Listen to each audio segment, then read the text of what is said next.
Hoş gördük değerli AHB TV izleyicileri. AHB studiyasındayıq və bugün başqa bir maraqlı, Türk dünyasını düşündürən, Türk dünyasını tanıttıran maraqlı bir mövzu ilə qarşınızdayıq. Dəqiqələr sonra hörmətli qonağımızla proqramımıza başlayırıq. Bizimlə olun, bizdən ayrılmayın.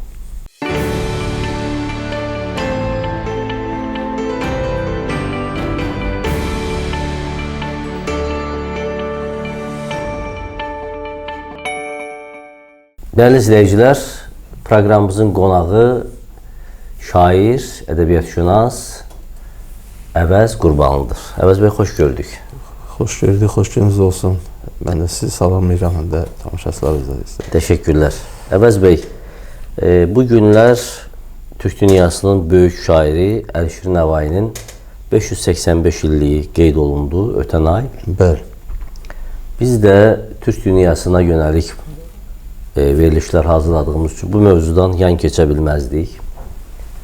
Və təbii ki, bizim izləyicilərimiz üçün də maraqlıdır ki, Əlişir Nəvai kimdir? Şəxsən mənim üçün düşünürəm ki, dilimizin yaşamasında necə ki, Məhəmməd Füzuli kimdirsə, Yunus Emre kimdirsə, Əlişir Nəvai də dilimizin yaşamasında müstəsna rolu olan böyük mütəfəkkir, böyük şairdir. Amma bir də sizin dilinizdən eşidək, çünki bu sahədə tədqiqatlarınız var. Elə ilk sualımız belə olsun. Türk dünyası üçün Əlişir Nəvai kimdir? Əlişir Nəvai Türk dünyasının gəlib getmiş ən böyük şəxsiyyətlərindən biri, bəlkə də birincisidir. O baxımdan ki, Nəvainin bu beyti ilə bu mövzunu açsaq yaxşı olar. Deyir, Türk nəzmində süd tartıb mən ələm, eylədim ol məmləkətini yek qələm. Yəni, Türk nəzmində mən bayrağı çəkdim ilk dəfə və yek qələm elədim. Harda? Çindən tutmuş, mərkəzi Avropaya qədər, yaxın şərq. Yəni, böyük bir coğrafiyanı Nəvai demək olar ki, türkcə danışmağa sövq elədi özündən sonra. Ona görə də deyir ki, tam haqlı olaraq deyir ki, Türk nəzmində süd artıb mən ələm, eylədim ol məmləkətini yek qələm. Təsadüfi deyil ki, Nəvaidən sonra böyük bir coğrafiyada, yəni qeyd elədiyimiz coğrafiyada yaşanan dilə, işlənən dilə Nəvai dili deyirlər hətta. Yəni bu qədər böyük şəxsiyyətdir və Nəvainin böyüklüyü ondadır ki, digər şairlərimiz kimi məsələn, bəzi şairlərimiz var, böyük şairlərimiz var, onlar şeiriyyatda böyük iz qoyublar, fəlsəfi baxımdan əsərlər yazıblar. Ancaq Nəvainin məqsədi, əvvəlki vaxtda Nəvainin məqsədi sırf Türk dünyasına, Türk dilinə xidmət olub. Məqsədli şəkildə adam bütün ömrünü həsr edib buna. Heç bir belə bir şairimiz yoxdur və Nəvaidən sonra Azərbaycan şivəsində olsun, istər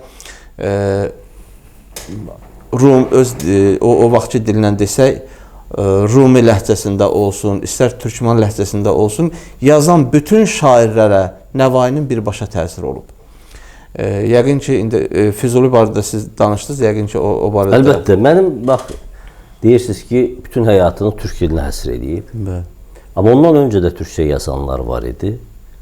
Yəni, əgər gerçəkdən Əlişir Nəvai türk dili üçün bu qədər zəhmətlər çəkibsə, onda biz Əlişir Nəvaiyə qədər olan türk dilini və ondan sonraki türk dilini bu müstəvidə dəyərləndirə bilərik. Bəli, var idi. Məsələn, Nəsimi var idi, Lütfi var idi, Səkkaki var idi, ya başqa şairlər var idi. Yeri gəlmişkən qeyd edeyim ki, Nəvai ən çox təsirləndiyi şairlərdən biri Nəsimi idi. Nəsimi idi və özündən sonra Nəvaidən ən çox təsirlənən şairlərdən biri, bəlkə də birincisi Füzuli idi, Məhəmməd Füzuli yox idi. Mən sizi əmin edirəm, əgər Nəvai olmasaydı, bizim Füzuli boyda böyük şairimiz olmayacaqdı.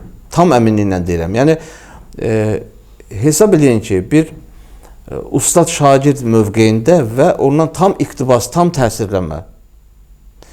Hətta biraz güneyli alim dostlarımız var, adlarını çəkmək istəməzdim, amma onlar deyirlər ki,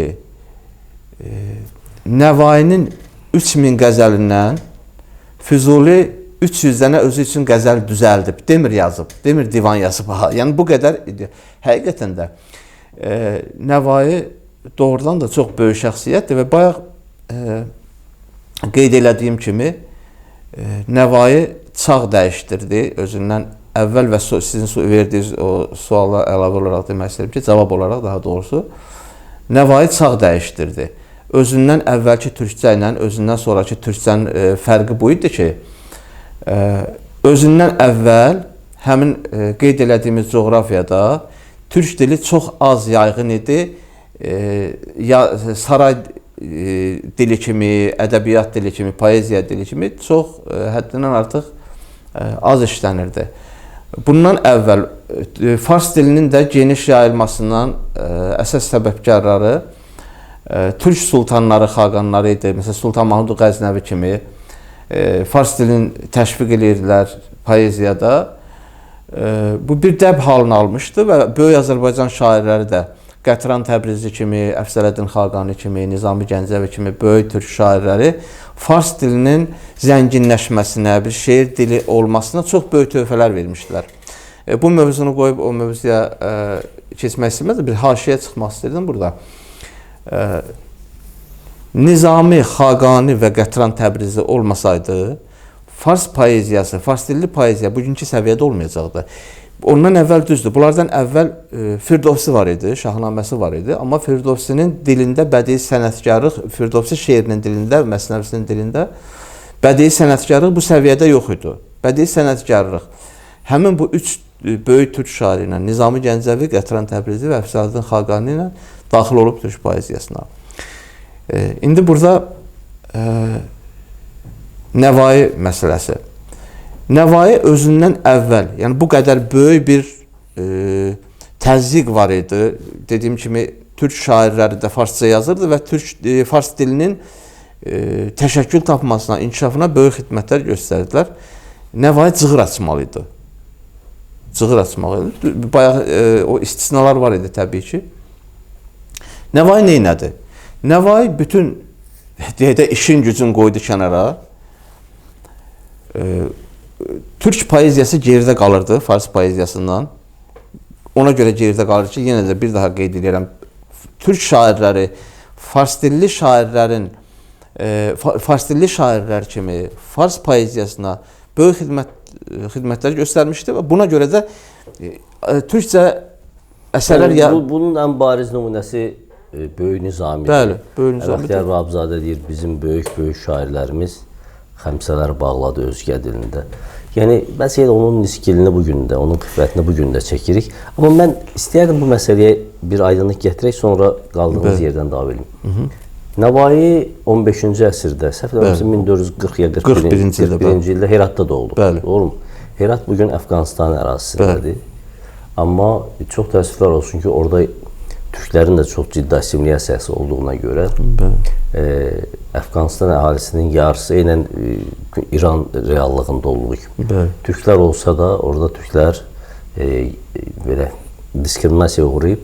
Bugün çox Özbək türkləri, digərləri öz ana dillərini inkişaf etdirmək imkanından uzaqdılar. Amma reallıq bundan ibarət ki, Əlişir Nəvai kimi bir şair, bir möhtəşəm bir sima orada dünyaya gəlib. Amma Əlişir Nəvainin yaradıcılığı əsasən hansı coğrafiyada olub? Buna bir aydınlıq gətirək izləyicilər.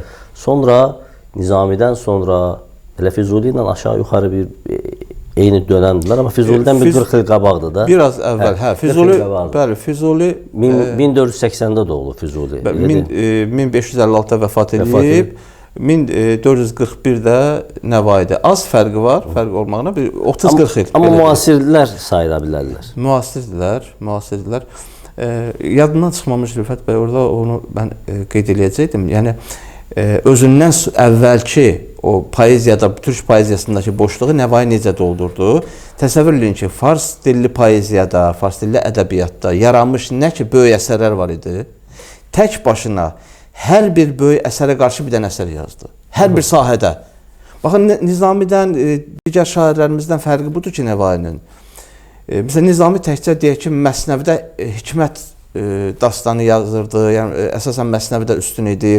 Yaxud Mövlana Rumi Məsnəvi yazırdı, Məsnəvidə təsəvvüf ədəbiyyatı yaradırdı, amma Nəvai bunların hər birini sınamışdı, hər birində də çox yüksək səviyyədə əsərlər yazdı. Məsələn, o dövrdə məşhur olan əsərlərdən təsəvvüf ədəbiyyatında Fəridəddin Əttarın Məntiqi Təyr əsəri var idi. Quşların məntiqi. Bəli, bəli. Bunun qarşısında Lisan-ı Təyr yazdı Nəvai. Quşların dili. Bəli. Öz ustadı olan Molla Cami, Əbdürrəhman Cami Nəvainin ustadı sayılırdı. Elə Nəvainin təşviqi ilə yeri gəlmişkən bir dənə Nəhəvatul Üns adında əsər var idi Molla Caminin. Bunu yazmağa da elə Nəvai təşviq eləmişdi Camini. Cami o əsəri yazdı. O əsərin qarşısında da Nəsaimül Məhəbbə əsərini yazdı Nəvai. Əslində belə başlamışdı ki, o əsəri tərcümə eləsin izahlarla, amma onu qat-qat artırdı, zənginləşdirdi. Nəvai ya digər, məsələn, fars şairlərinin Sədi yaxud Hafiz, məsələn, fars ədəbiyyatında divan şairləri idilər, qəzəl şairi idilər. Bunların da qarşısında Xəzainül Məani adında 4 divan yazdı. O əsərlərə qarşılıq 4 divan yazdı. Eləcə də, yəni misal çəkmələr çoxdur belə. Məsələn, Mizanul Əvzan əsəri ilk türkcə yazılan əruz-şünaslıq haqqında çox möhtəşəm, qiymətli bir əsərdir. Düzdür, türk ədiblərindən, türk yazıçılarından, məsələn, Xətib Təbrizi Misirdə yaşamışdı. Xətib Təbrizin də bir əsəri var idi, möhtəşəm bir əsəri var idi, amma o ərəbcə idi də. Türkcə ilk dəfə olaraq bir əruz əsəri Mizanul Əvzan yazdı. Ən böyük xidmətlərindən biri Nəvainin Mühakimətül Lüğəteyn əsəridir. Mühakimətül Lüğəteyn əsərini yazdı və orada isbat elədi ki, türk dilinin poeziya qüdrəti fars dilindən qat-qat üstündür. Və bu əsərinə görə Nəvainin o dövrdən sonra Nəvai demək olar ki, təəssübkeş çevrələrdə qəbul olunmadı. Qəbul olunmadı və bu günə qədər də o diskriminasiya davam edir Nəvaiyə qarşı. Həmin əsərə görə. Və başqa nə sual? Müqayisəli, əvvəla sualımı bir də təkrar edeyim ki, Nəvai harada yazdı, yaratdı? Bəli, Nəvai elə harada yazıb yaratdı? Nəvai elə əsasən o Heratda, çünki onun uşaqlıq dostu Sultan Hüseyn Bayqara idi. Bunlar ikisi uşaq vaxtlarından Xorasanda təhsil almışdılar. Sonra elə oldu ki, Bayqara qayıtdı. Herata hakimiyyətə gələndə Nəvaini də çağırdı. Nəvaiyə orada vəzifə verdi sarayında. Nişancı vəzifəsində, yəni indi möhürdar deyirlər bizimkilər. Möhürdar düz deyil, yəni nişancıdır onun adı. Rəsmi sənədlərə möhür qoyan, ona cavabdeh olan bir şəxs idi. Sonra da əmir vəzifəsi aldı. Amma buna baxmayaraq, o öz vəzifəsini köməkçilərinə tapşırdı, ancaq çəkilib yaradıcılığı ilə məşğul oldu ki, yəni bu əsərlər çox vacib idi yazmağa. Yeri gəlmişkən, Əvəz bəy, Hüseyn Bayqaranın da dilimizə xidmətləri inkar edilməzdi. Bəli. Əgər fürsətdən istifadə edib buna da bir işarə eləyərdiniz. Sultan Hüseyn Bayqara elə Nəvai, ya bunların ikisinin qoşa adları qoşa çəkilsə daha məqsədə uyğun olar. Hüseyn Bayqara bir fərman imzaladı. Çox böyük hadisə idi. Təsəvvür edin 15-ci əsr hara, türkçülük hara, ideoloji baxımdan deyirəm, fərman verdi ki, nəinki saray yazışmaları, hətta şairlər belə öz ana türkçədə yazmalıdırlar. Türk dil fərmanı çox möhtəşəm bir fərmandır və Nəvai də bunu hər yerdə təşviq elədi, təbliğ elədi və özü də əsərlərində şairləri, türk şairlərin öz ana dilində yazmağa çağırdı. Və bundan sonra Nəvaidən sonra Məhəmməd Füzuli, Şah İsmail Xətai, Kişvəri Nəvainin ən böyük elə deyək ki, davamçılar, təqlidçilərindən biri sayılır. Əlican Qövsi Təbrizi, Bahar Şirvani, Osmanlı İmperiyası ərazisində yaşayan bir çox şairlər Nəvaidən təsirlənərək Cığatay ləhcəsində, türk dilində yazmağa başladılar. Və böyük bir ərazini əhatə elədi və türk dilinin canlanması baş verdi. Nəvaidən sonra 15-ci əsrdən sonra türk dili həddindən artıq genişləndi. Bu Nəvainin ən böyük xidmətlərindən biri budur. Əvəz bəy, Nəvai yaradıcılığında təbii ki, fars dilli poeziyada müəyyən təsirlər var. Yəni elə anlaşılmasın ki, Əlişir Nəvai türkçə yazdı, amma fars dilli poeziyanı belə ignor eləyərək. Yox, şair idi, amma həm də fars dilində yazaraq türkçə yazı qaydasının, türkçə yazı mədəniyyətinin nə qədər dərin, əngin olduğunu bir daha göstərdi. Mən istərdim o paralelliyi aparaq qısa da olsa. Baxın, deməli, bugün fars ədəbiyyat şünasları etiraf edirlər ki, Nəvainin nəinki türk dilinin təşəkkül tapmasında, canlamasında, hətta fars poeziyasının Hafizdən sonra 200 illik durğunluğun Nəvai canlandırdı. Fars poeziyasından söhbət gedir. Nəvai eyni zamanda o Xəzainül Məani adlı 4 divanından əlavə Divan-ı Fani, yəni fani təxəllüsü ilə yazırdı. Və bu təxəllüs altında yazdığı şeirlərin, qəzəllərin, digər divan ədəbiyyatı nümunələrin toplamışdı Divan-ı Fanidə. Və o orada toplamışdı. Bundan başqa dediyim kimi o bəzi şairlər vardı. Məsələn, Sahib Təbrizi. Sahib Təbrizi bilirsiniz, yəni dövrünün çox böyük şairlərindən biridir. Şübhəsiz. Sahib Təbriziyə Nəvainin o qədər böyük təsiri var ki, Sahibin bir beyti var, deyir ki, kaş an türk istemkar be Quran meydaşdı. Etiqadı ki, necə idi? Kaş an türk istemkar be Quran meydaşdı. Etiqadı ki, be divan-ı Nəvai darəd. Yəni, deyir, kaş o istemkar türk Qurana bu qədər bağlanıydı. Nəinki Nəvainin divanına o qədər etiqadı var. Yəni, bunun özü göstərir ki, görün necə müqayisə edir. Yəni, Quranla müqayisə edir ki, yəni, bu türk gözəli. Bunun özü də bir ayrıca mövzudur, yeri gəlmişkən Rüfət bəy. İndi bu verilişə təbii ki, sığmayacaq. Gələcəkdə imkan olarsa, bu türk sözünün özü haqqında, türk sözünün klassik poeziyada işlənməsi haqqında ayrıca bir veriliş eləmək olar. Niyə görə? Mən burada bir qeyd edeyim onu. Bu fars poeziyasında türk sözü millət olaraq deyil, həm də bir gözəl mənasındadır. Sizdə də var da, Hafizdə də var. Bəli, var. Əgər on Türk şirazi, əgər an türk şirazi, bidəstərət deli mara, bixali hündiyəş bəxşəm, səmərqənd o buxarara. Bu sözdə elə, bu gözəl olmaq mənasında da elə türk millətinin özündən gələn, millətin adından gəlir. Çünki türklər hər zaman, hər yerdə öz mənəvi, ədəbi, mədəni gözəlliklərin, həm də zahiri gözəllikləri həmişə qibdə eləyiblər də türklərə. Orada bir məqam da var. Bexali hinduyeş bəxşəm. Bəli. Yəni, qara olana hindu deyirdilər. Qara olana. Hinduyeş bəxşəm. Xalı bənzədir də. Qara xal. Bexali hinduyeş bəxşəm. Yəni, onun qara xalına Səmərqənd Buxara. Hətta bununla bağlı bir rəvayət də var ki, Əmir Teymur deyir ki, mən onları əldə eləməkdən ötürü nə qədər zəhmət çəkmişəm. Orada dəyişir nəsə fikrin. Mən bayaqları sözün qüvvəti Hüseyin Bayqaranı dediniz, hakimlərin, dövrün şahlarının, hakimlərinin, şairlərin poeziyasının formalaşmasında müstəsna rolu var. Çox böyük rol var, bəli. Nizaminin dönəmində Sultan Səncər idi də, elə deyək. Yəni, məsələn, Səlcuqlar dönəmi idi. Qızıl Arslanıdır. Bəli, o dönəm Axistan edir.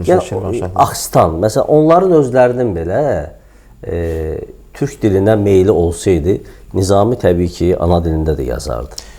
Bu Hafizin dönəmində Əmir Teymur idi. Hafiz türkə bu şəkildə mədhiyələr söyləyirdi.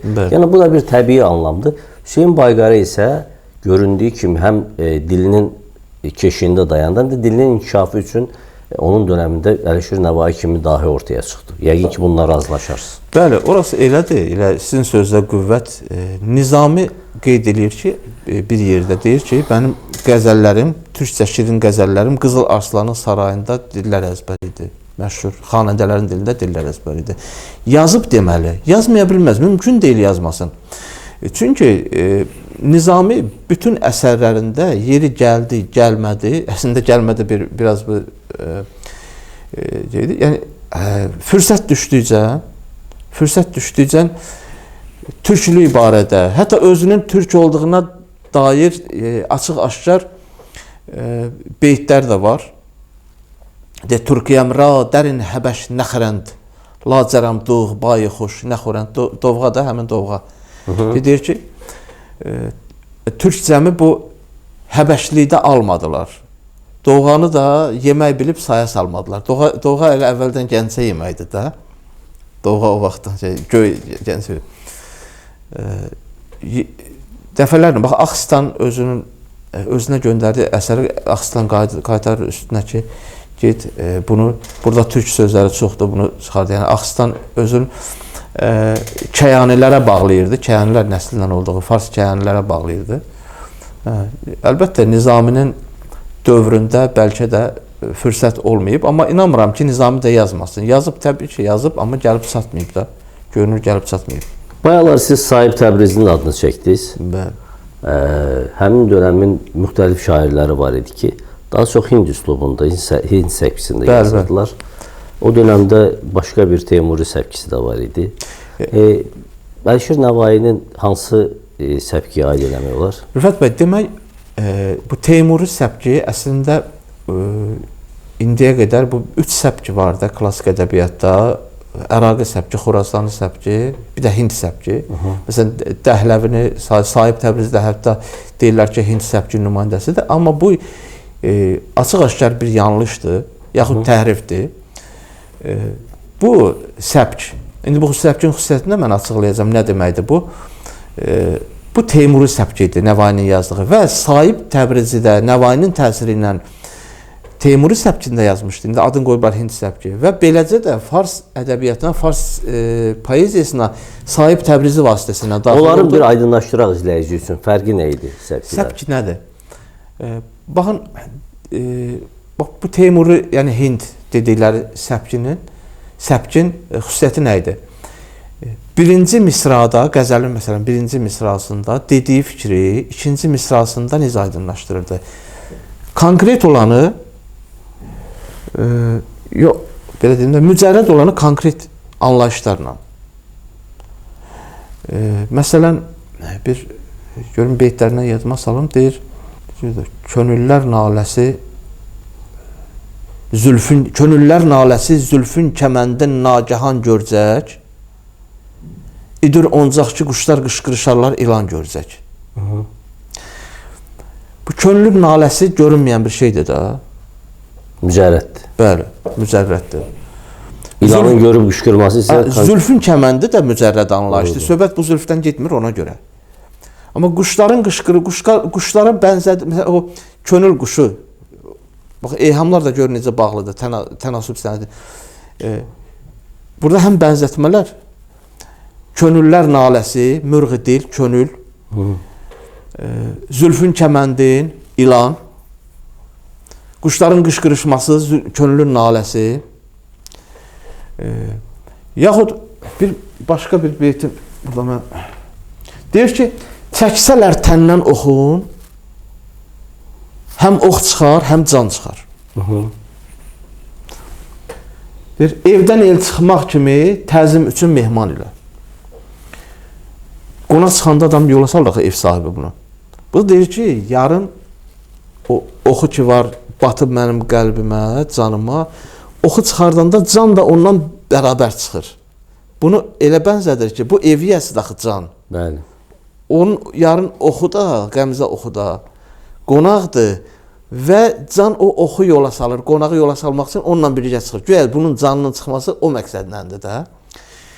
Birinci misrada göründüyü kimi, yəni mücərrəd anlayış var, canın çıxması mücərrəd anlayışdır, amma göz qarşısına gətirmək üçün, canlandırmaq üçün konkret anlayış. Bax, bu Hind səpki, bu Teymuri səpkidir. Bunun adını qoyublar Hind səpki. Hə, aydındır. Bu fars poeziyasına Sahib Təbrizi ilə gəldi və Nəvaidən keçdi.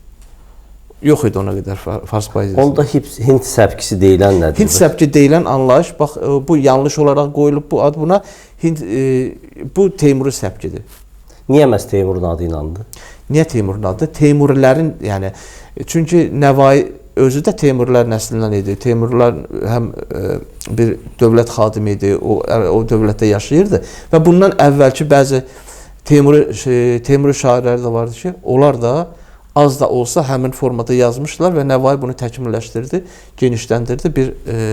Yəni bu şəkildə yazı üslubu, səbk deyək, məhz Teymurlar dönəmində yaranıb. Teymurlar dönəmində yarandı və aşağı-yuxarı Hind üslubu deyilən bir Hind üslubu deyirlər, yəni buna, amma Hind üslubu deyil və Fars poeziyasında təsiri, bayaq o Fars ədəbiyyatşünasları etiraf edirdilər. 200 il Hafizdən sonra qəzəldə durğunluq yarandı Fars poeziyasında. Bu Sahib Təbrizi ilə canlandı. Niyə canlandı? Sahib Təbrizi çünki Nəvainin təqlidçisi deyək və ondan həmin üslubu götürdü, yazdı. Beləcə Fars poeziyasına yeni element daxil oldu. Yəni Nəvai təkcə Türk ədəbiyyatına deyil, həm də Fars ədəbiyyatına da yeni qan, yeni can vermiş bir şairdir. Amma biz məsələyə məhz Türk nöqteyi nəzərindən dilimiz, mənəviyyatımız baxımından dəyərləndiririk. Çünki dil şəxsən mənim üçün mədəniyyətin birinci əlamətidir. Dil, mən hər zaman deyirəm ki, Martin Heidegger, böyük Alman filosofu deyir ki, dil varlığı nə bilir? Nə varsa dildən başlayır və biz dilimizi qorumağı da, dilimizin keşiyində dayanmağı da özümüzün əsas missiyamızı hesab edirik. Baxın, verilişimizin sonunda bəlkə də bir ümumiləşdirək Əlişir Nəvai şəxsiyyətini. Əlişir Nəvai ümumilikdə türk dünyası üçün önəmi nədir? Biz verilişin əvvəlində buna işarə etdik, amma bir də ümumiləşdirilmiş Əlişir Nəvai obrazını dilinə, mədəniyyətinə önəm vermiş, yeni can-qan vermiş bir şəxsiyyət kimi onu dəyərləndirək. Qısa olaraq demək olar ki, birinci Nəvai türk dilin demək olar ki, yenidən yaratdı, türk ədəbi dilini yaratdı. Nəvai dili deyirlər ona. Və özündən sonra böyük bir coğrafiyada bu dil yayıldı.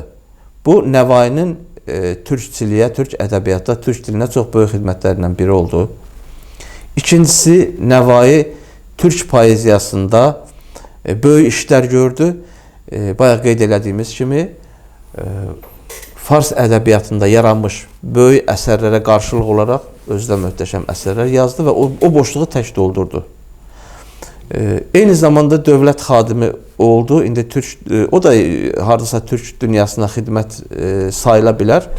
Təsəvvür edin ki, Heratda 300-dən artıq mədəni obyektin tikilməsində Nəvai rol oynadı, yəni birbaşa və orada da təbii ki, türkcə inkişaf elədi. Türk dilində istənilən nəsr olsun, nəsr olsun, poeziya olsun, yəni böyük xidmətlər oldu Nəvainin. Çağ dəyişdirən şəxsiyyət deyirlər. Nəvai çağ dəyişdirən şəxsiyyətdir.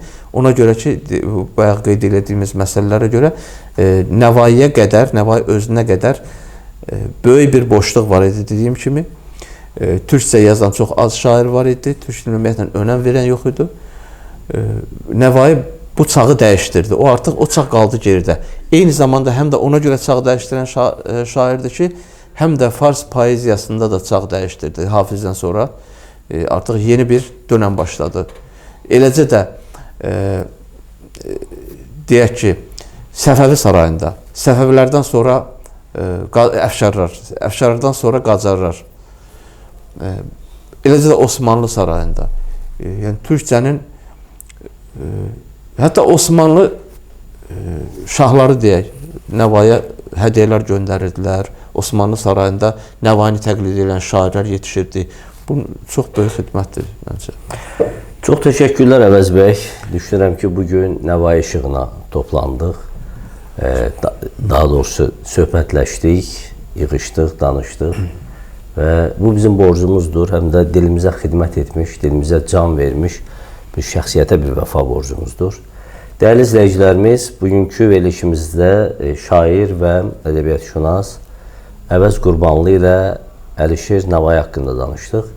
Bir daha əvvəldə dedim, bir daha təkrar edirəm ki, bu il Əlişir Nəvainin anadan olmasının 585 illik qeyd olundu. Türk dünyasına xeyirli uğurlu olsun, qutlu olsun deyək və burada sizinlə sağollaşırıq. Təşəkkürlər Əvəz bəy. Çox sağ olun, mən də sizə təşəkkür edirəm. Söhbətin sonunda onu da qeyd eləmək istəyirəm ki, Nəvainin həmin o türkcə yazdığı Xəzainül Məani, yəni 4 divanı artıq Azərbaycan dilində hazırlanıb, uyğunlaşdırılıb Azərbaycan dilində. Bu işi Təbrizli şair dostumuz və alim dostumuz Qulam Rza Rəzmi və Ərgin Əfşar dəyərli alimimiz və eyni zamanda mən Bakı nəşrində redaktorum mənim. İndi də Bakıda çap olunması üçün Təbrizdə çıxıb artıq Bakıda çap olunması üçün mən hazırda onun üstündə işləyirəm. İnşallah hazır olan kimi yəqin ki şozu görəcək 4 divan. Uğur olsun Əvəz bəy. Çox sağ olun. Dəyərli izləyicilər, sağ olun, sağlıqla qalın.